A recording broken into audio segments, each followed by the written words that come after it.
Olá, o Barbacena Online convida você para participar de nosso canal. É muito fácil, curta o vídeo, clique no botão de se inscrever aqui embaixo e no sininho para receber notificações sempre que tivermos um novo vídeo. Aqui tem conteúdo de qualidade.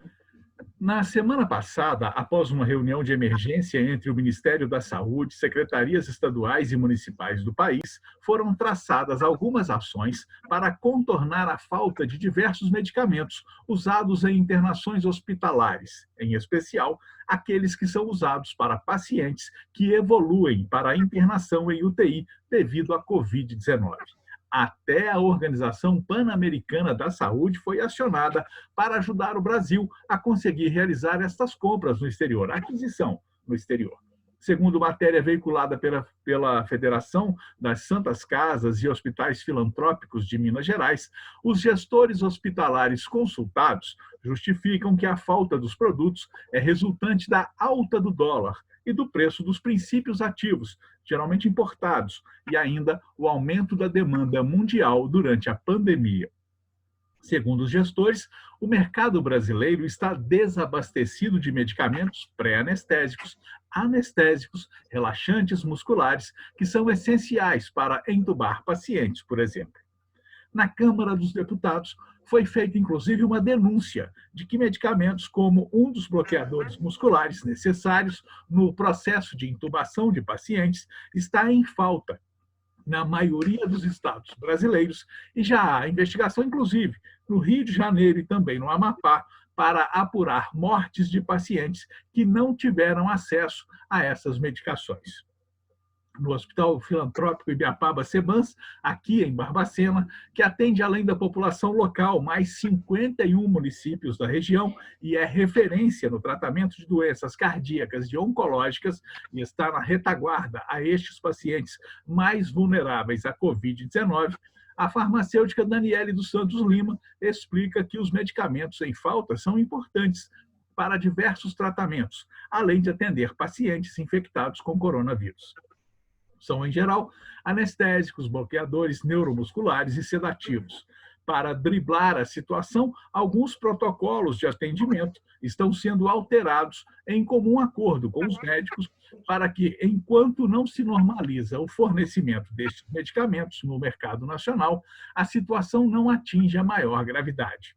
Para apresentar esta situação e suas possíveis soluções, nós estamos online com o Dr. Júlio César Andrade, que é o diretor técnico do Hospital Ibiapaba Sebans, médico intensivista e com larga experiência e especialista em nutrição parenteral, e a farmacêutica hospitalar do Ibiapaba, Daniele Lima, responsável pela dispensação de toda a medicação que é fornecida aos pacientes do Hospital Ibiapaba, que hoje está com 142 leitos, com 35 leitos reservados para pacientes com Covid e ainda 10 leitos deste total de 35, são 10 leitos para a UTI. Sejam bem-vindos, doutor Júlio, por favor. Salim, ouvintes da Rádio Sucesso, é um prazer estar com vocês aqui, né, para prestar alguns esclarecimentos com relação à redução do estoque de alguns medicamentos essenciais para a manutenção das atividades na terapia intensiva. Claro. Daniele também, seja bem-vinda. Muito obrigada, Ricardo, doutor Júlio. É um prazer falar com vocês. Bom, a primeira pergunta é para o doutor Júlio, então. Como está a situação, doutor, no momento? Os estoques do Ibiapaba e também, claro, dos demais hospitais aqui da cidade para estes medicamentos mais específicos para os casos da pandemia. Estão muito baixos? Como é que está essa situação, por favor? Salim, a resposta é sim, tá? Eu posso falar pelo Ibiapaba, mas também pelos outros hospitais, a situação é semelhante, tá? Inclusive, na semana passada, nós tivemos que adotar um protocolo de urgência de uma medicação para analgesia de pacientes entubados em terapia intensiva. Já vista que a medicação que é mais largamente utilizada chegou ao término do seu estoque, tá?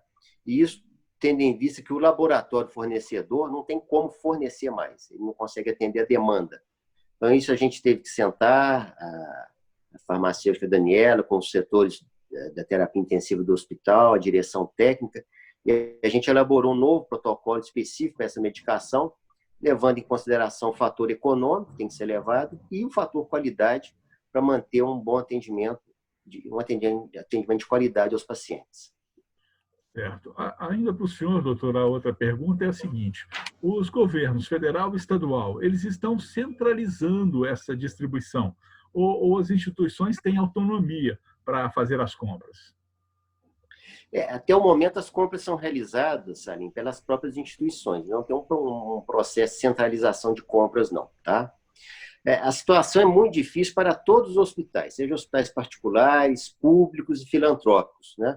Você tem que juntar a enorme soma de recursos que foi necessário para efetivar os leitos, tanto de clínica médica quanto terapia intensiva, contratação de equipes, compra de insumos, de materiais, medicamentos, né? Associada a uma drástica redução da taxa de ocupação hospitalar, ou seja, a receita do hospital, de todos os hospitais, ela caiu drasticamente, né? As enfermarias bem menos ocupadas, os blocos cirúrgicos com a taxa também de realização de cirurgias muito baixa. Então, isso aí realmente gera uma situação bastante calamitosa. E no caso do Ibiapaba não é diferente dos outros hospitais, já visto inclusive a própria situação financeira específica do hospital, que traz um cenário bastante preocupante. Entendo. Ô, Daniele, por favor, medicamentos aí como o fentanil 10 miligramas, o succinetônio, não é que assim que fala mesmo, o recurônio, atracúrio, e ele tem consumo mensal maior.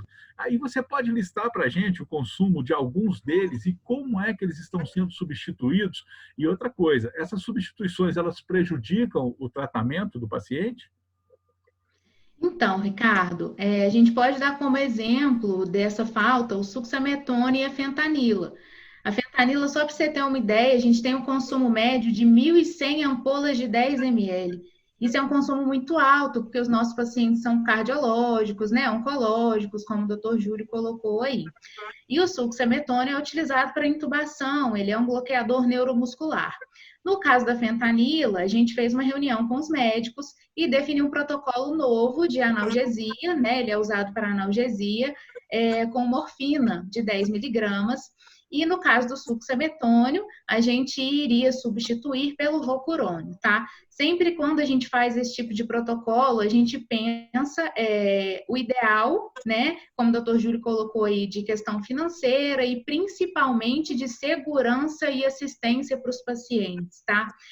E todos esses medicamentos, eles têm os antídotos dele, igual os outros, então, assim, essas trocas todas são seguras, discutidas com vários médicos, e a gente tem feito isso para que não falte ninguém e a gente não deixe de assistir nenhum paciente. Entendo.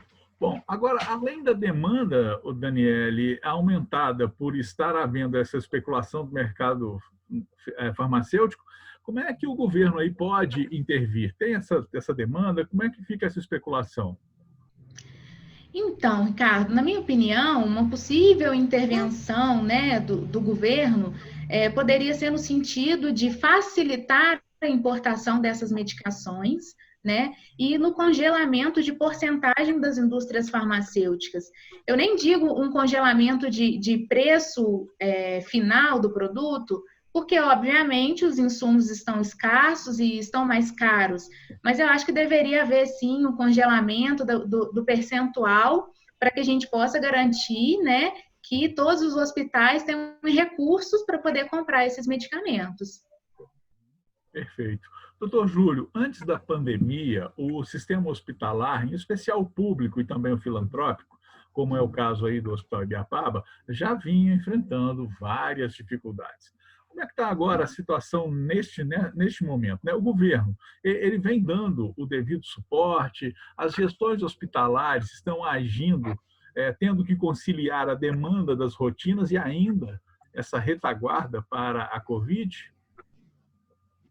Salim, eu vejo, no caso específico, a minha visão, né, de médico, né, de Barbacena, eu vejo que a Prefeitura e a Secretaria de Saúde eles foram bastante corajosos, sabe, e se anteciparam de forma inteligente a essa pandemia que a gente está vivenciando, né? Já visto aí as medidas de isolamento social, a habilitação de leitos de clínica médica em todos os hospitais da rede, né?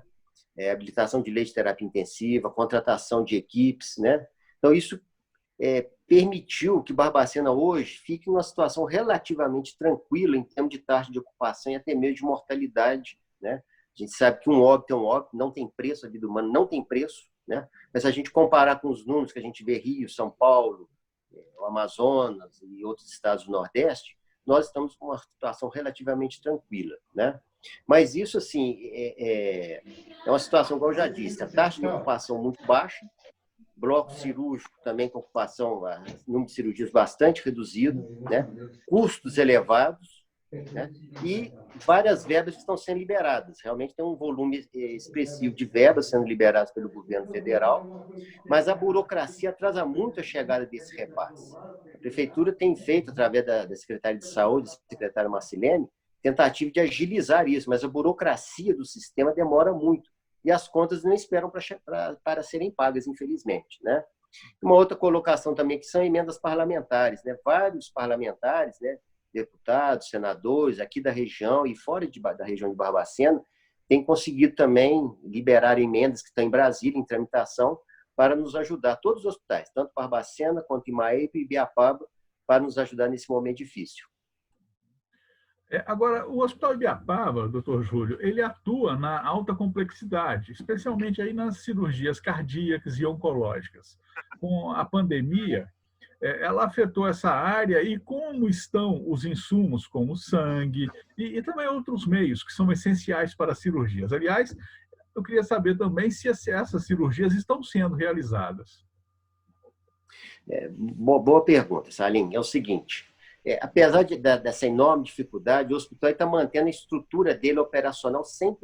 Tá? Não houve redução de nenhuma atividade. Como a gente vê hoje na economia, né? Praticamente todos os setores em crescente retração, a atividade do hospitalar, ela continua 100%. Tá? Com relação às cirurgias de alta complexidade da cardiologia e da oncologia, ocorreu o quê? Uma que é a redução da demanda, é lógico, por causa da redução do número de consultas, né? Os pacientes procurando menos os hospitais, é uma coisa pública e notória, né? Mas a parte do sangue realmente tem nos preocupado muito. É um problema que é nacional, é como todos os lugares, não é só Barbacena. Eu vejo aqui cirurgiões procurando fazer campanha para ver se consegue doação de sangue. Às vezes consegue o doador, mas você não consegue a estrutura para fazer a doação, para preparar o sangue em Juiz de Fora e trazer para Barbacena, né? Então, isso acaba trazendo um desgaste. Mas o hospital continua realizando tanto os atendimentos nos CEBANs ambulatoriais e as cirurgias oncológicas, tá? Eu queria deixar aqui um agradecimento às equipes de cirurgia, tá? De alta complexidade, do trato digestivo, da ginecologia, cabeça e pescoço, a urologia, mastologia e a própria cirurgia cardíaca, tá? Que apesar de toda a situação difícil do momento, continuam operando dentro do possível, tratando seus pacientes, né, prestando um serviço de qualidade. Claro. Eu queria fazer uma pergunta agora para a Daniele. Daniele, por favor, os hospitais, eles interagem entre si para que ninguém fique aí com estoques zerados. Como é que tem sido o trabalho de vocês aí das farmácias hospitalares? Deve estar sendo bem difícil, né? Salinha, assim, os hospitais da região, né, Santa Casa, Policlínica, Regional, nós sempre fomos muito parceiros, tá? E essa parceria agora tem ficado quase que diária.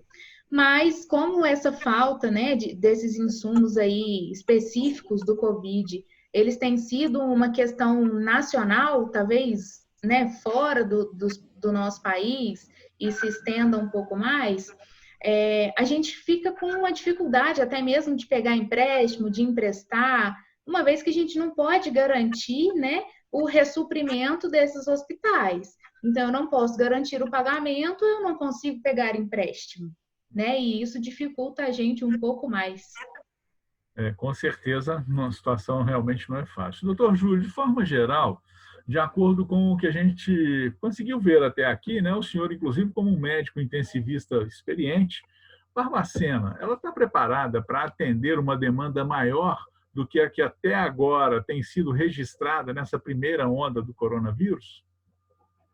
Salim, eu acho que sim. Eu acho que até o presente momento, todos os atores envolvidos nesse processo, Prefeitura, Secretaria de Saúde, todos os hospitais, os gestores municipais, estaduais, o Ministério Público, os órgãos de segurança, Polícia Civil, Militar, Corpo de Bombeiros, EPICAR, etc. É muita gente participando, né? Todo mundo está procurando dar o melhor de si para fazer o enfrentamento dessa pandemia, né? E a gente tem uma estrutura muito boa, muito bem organizada em Barbacena, sabe? Os 4 hospitais estão com uma estrutura muito bem elaborada. Agora, eu não quero e a gente torce para não que ocorra uma catástrofe, porque o próprio nome fala, é catástrofe, é uma coisa que você perde o controle, né? Mas até o momento, até o presente momento, Barbacena tem toda a estrutura de poder atender a demanda que surgir, tanto da nossa cidade quanto da nossa microrregião, tá?